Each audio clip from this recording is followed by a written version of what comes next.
D4 news देख रहे तमाम दोस्तों को दीपक भंडारी का नमस्कार। आज हम पहुंचे हैं doctor Harjot neuro psychiatry centre and hospital के नए खुले विंग वुमेन वेलनेस सेंटर में।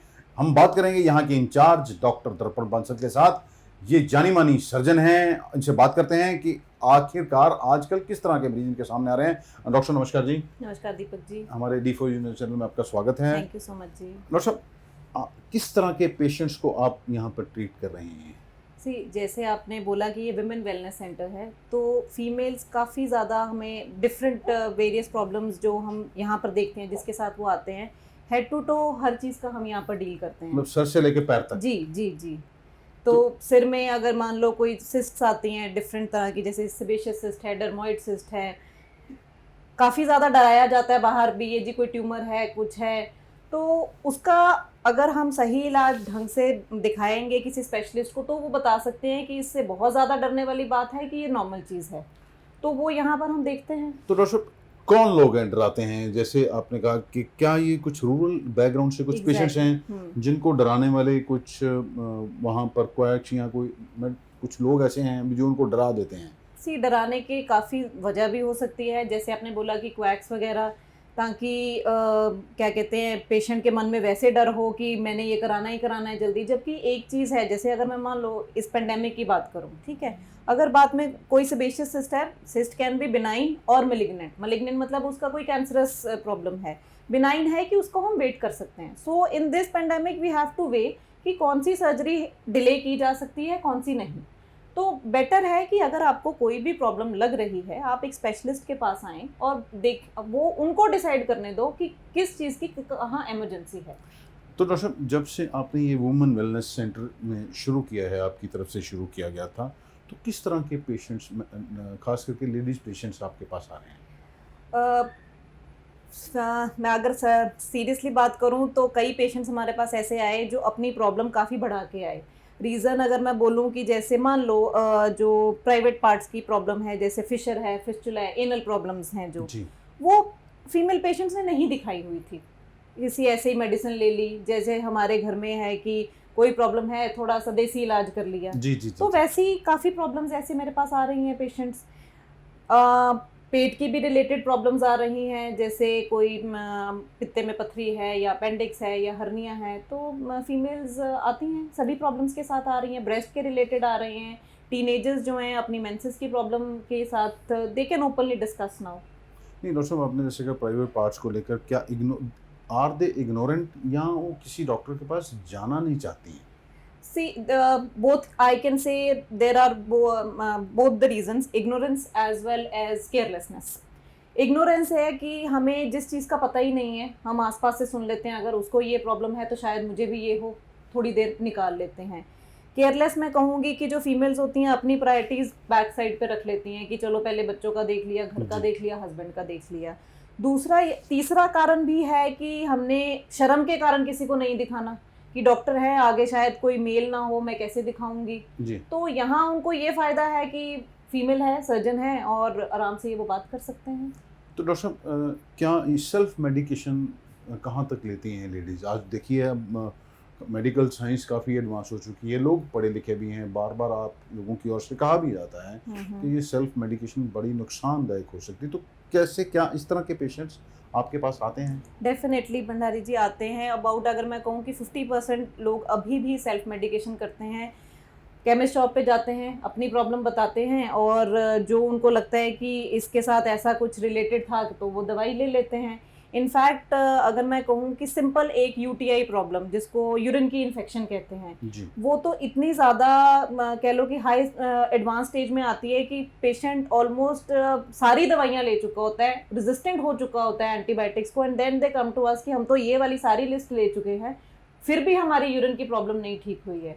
बट समटाइम्स हमारे पास कुछ, आपने अगर उसका बेसिक फॉलोअप ही नहीं किया है कि उसको यूरिन के इन्फेक्शन का कारण क्या है, सिंपल दवाइयाँ लेने से नहीं ठीक होगा।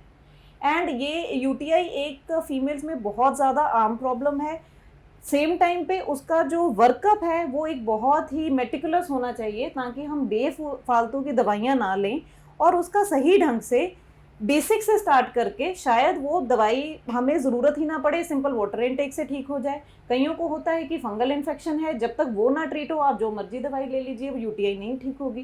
सो it has to be always a special meticulous workup for even a UTI problem. Doctor साहब, क्या इन वजह के कारण जैसे ये प्रॉब्लम उनकी अपनी डिले, आपने बताया कि लेटेस्ट देरी से आती हैं आपके पास, तो उनका इसके ऊपर उनके बाकी बॉडी पार्ट्स के ऊपर या दिमाग पर भी कुछ असर पड़ता है? नारी जी, जैसे मैंने बोला है कि अगर हम दिमाग पे अगर असर की बात करें, पेशेंट को कोई प्रॉब्लम चल रही है, ठीक है, उसकी नहीं ठीक हो रही है, उसको नहीं पता कि वो क्यों नहीं ठीक हो रही है, अपनी तरफ से तो वो दवाइयाँ ले ही रहा है, तो कंटिन्यूस पेन की वजह से स्ट्रेस लेवल तो बढ़ ही जाता है। स्ट्रेस लेवल के बढ़ने की वजह से शायद वो चिड़चिड़ा भी हो जाए, तो वो उसकी मेंटल प्रॉब्लम स्टार्ट हो जाती है अगर वो कोई चीज़ जो सिंपल तरीक़ों से ठीक होने वाली थी क्रॉनिक बन जाए। दूसरा, अगर बाकी बॉडी पार्ट्स पे हम बात करें तो डेफिनेटली अगर मैं कहूँ ओवर द काउंटर ड्रग्स लेने से बाकी बॉडी पार्ट्स डेफिनेटली हार्म होते हैं। तो डॉक्टर साहब, एक जैसे आपने कहा कि आप जो लेप्रोस्कोपी है, जो इसका जो गॉल ब्लैडर का ऑपरेशन है, जी। तो आप लेप्रोस्कोपी से कर रही हैं या ओपन कर रही हैं, तो या पेशेंट कराना नहीं चाहता? सी अगर मैं बोलूँ कि देर आर डिफरेंट मेथड्स, ठीक है, laparoscopic and open both are से रिकमेंडेड मेथड्स की गॉल ब्लैडर की सर्जरी हो सकती है। बट अगर मैं कहूँ कि laparoscopic is the gold standard now, मगर फिर भी आजकल रूरल बैकग्राउंड वाले पेशेंट्स में अभी भी ये है कि जो जी दूरबीन से पित्ता नहीं निकलता है, सिर्फ पथरियाँ निकाल के दे देते हैं, वो एक छोटी सी मतलब कैसे निकाल देंगे वो, अभी भी ये नोशन है, तो वो करते हैं कि हमें चीरे वाला ही कर दो। ये धारणा अभी अभी धीरे धीरे चेंज हो रही है, टाइम कितना लगेगा कह नहीं सकते, बट यही मैं कहूँगी, शायद आपके माध्यम से मैं ये लोगों को कहना चाहूँगी कि अगर मान लो मैंने अपना या अपने सगों का ऑपरेशन करना हो पित्ते का, तो डेफिनेटली दूरबीन वाला कराओ, आप अगले दिन ही घर जा सकते हो। क्यों चीरे वाला कराना है? दूरबीन वाले में भी पूरा पित्ता आपको निकाला जाएगा। मैं कहना नहीं चाहूँगी, अगर किसी को कोई गलतफहमी है उसकी वजह से उनको बताया गया, तो I am sorry to say that. अच्छा डॉक्टर साहब, ये जो बेसिकली गॉल ब्लैडर के स्टोन्स हैं, कई बार देखने में आया, अगर आपके पास भी पेशेंट्स आते होंगे कि इसको डिले करना चाहते हैं, तो क्या अगर इसको डिले करते हैं तो क्या कोई प्रॉब्लम सीरियस हो सकती है? मेरे को याद है, मेरे मदर को हो गया था, हमने कुछ डिले किया था, बाद में हम बहुत पछताए थे। सी अगर डिले करने का भी लेट द डॉक्टर डिसाइड कि हम आपको डिले करना चाहिए कि नहीं, because there are multiple problems कि अगर बहुत ज़्यादा मल्टीपल स्टोन्स हैं गॉल ब्लैडर में, तो एडजेसेंट उनमें उनके साथ एक कॉमन बाइल डक्ट होती है गॉल ब्लैडर जिसमें ड्रेन करता है, अगर स्टोन उसमें चला जाए तो पैनक्रेटाइटिस हो सकता है, पेशेंट को कोई ज़्यादा प्रॉब्लम हो सकती है। डायबिटिक पेशेंट्स में खासकर कि अगर स्टोन फंस जाए तो उसका एम्पाइमा बन सकता है। तो गॉल ब्लैडर की सर्जरी, जैसे मैंने बोला कि लेट द डॉक्टर डिसाइड कि what should be the timing of the surgery. कई बार होता है कि पेशेंट को पेन होती है, जैसे मैंने बोला कि लेडीज़, अक्सर लेडीज़ में ज़्यादा ऐसा होता है, इग्नोर करती रहती हैं, 4-5 दिन पेन सह के फिर आती हैं। उस टाइम पे अगर अल्ट्रासाउंड देखें तो that is not the right time to operate, फिर हमें शायद वेट करनी पड़ती है, फिर उसको हम इंटरवल कोलेसिस्टेक्टमी कहते हैं कि जी बाद में करवाएंगे। सो ये it is all according to the patient. अच्छा डॉक्टर साहब, आजकल भी ये देखने में आया है कि आपको सर्विक्स कैंसर का पेशेंट ढूंढने में या ब्रेस्ट कैंसर का पेशेंट या पैप्स में, ये सारी चीज़ें कराने के लिए कैंप्स का सहारा लेना पड़ता है, तो वो रीज़न क्या है? अभी कैंप्स, अभी भी लोग जो हैं वो इन बीमारियों जो कि सीरियसनेस को समझते नहीं हैं और पता भी नहीं है। चाहे हमारी गाइडलाइंस हमारे बुक में है कि 25 टू, जब से एक फीमेल सेक्सुअली एक्टिव हो जाती है, every 3 years for a cervical cancer उसको पैप स्मीयर करवाना चाहिए, बट या तो वही बात की बताया ही नहीं जाता है, पता ही नहीं है किसी को। इनफैक्ट हमने अभी इस साल में जब ये कोरोना की रिस्ट्रिक्शंस कम थी तो हमने कैंप्स लगाए थे, पीपल डिड टर्न अप और उनके आगे उन्होंने जाके अपना लोगों को अवेयर किया, आती हैं अब फीमेल्स कि हमने पैप स्मीयर करवाना है अपना। इतना फ़र्क पड़ता है कैंप्स का। तो डॉक्टर साहब, इसमें कैंप्स में भी आपने क्या देखा? अभी फैक्टर क्या है? एक तो अवेयरनेस नहीं है, और क्या फाइनेंशियली फैक्टर भी सामने आता है? सी फाइनेंशियली मैं नहीं कहूँगी, क्योंकि पैप स्मीयर बहुत ज़्यादा कोई कॉस्टली टेस्ट नहीं है। It is hardly if I से कि लेस देन 500 रुपीज़ का टेस्ट है, तो पेशेंट ईजिली करवा लेते हैं, जो अभी भी बिना कैंप के आ रहे हैं वो करवाते हैं। पेशेंट वर नॉट अवेयर, भी ये क्यों है। अभी मेनी पेशेंट्स अगर मैं बात करूं सिर्फ इतना बताते हैं कि जो लिकोरिया की प्रॉब्लम है, लिकोरिया का कारण क्या है। हो सकता है सिंपल प्रॉब्लम हो, जैसे मैंने पहले बोला कि बिनाइन और मलिग्नेंट हमें डिफ्रेंशिएट करना है। अगर लिकोरिया का कारण कोई अंडरलाइंग कैंसर सर्विक्स है तो हमें डेफिनेटली उसका इलाज करवाना चाहिए। तो रोशन, आप किस तरह की सर्जरीज कर रहे हैं? मैं यहाँ पर because I am a general and laparoscopic surgeon, तो हम हर तरह की सर्जरीज करते हैं। जैसे मैंने बोला हेड टू टो, अगर फेस पे कोई प्रॉब्लम है, जैसे कोई सिस्ट है, स्कार मार्क है, हम उसको रिमूव करते हैं। एंड ब्रेस्ट की कोई भी सिस्ट, ब्रेस्ट के कैंसर्स, पेट में कोई भी प्रॉब्लम, गॉल ब्लैडर हो, हर्निया हो, अपेंडिक्स हो, कोई अगर मैं फीमेल रिलेटेड एक्सक्लूसिवली पूछूं, कोई ओवेरियन सिस्ट्स हैं या कोई फाइब्रॉइड्स का, यूट्राइन फाइब्रॉइड जैसे बहुत कॉमन है जिसके कारण माहवारी की दिक्कतें आती हैं, सब तरह की हम डील करते हैं। अच्छा रोशन, आपका करीब करीब 12 साल का एक्सपीरियंस है, तो अब अभी तक आपने क्या ऑब्ज़र्व किया है कि लेडीज़ जो हैं खास करके वो अपनी हेल्थ के को लेकर जागरूक नहीं हैं या लापरवाह हैं?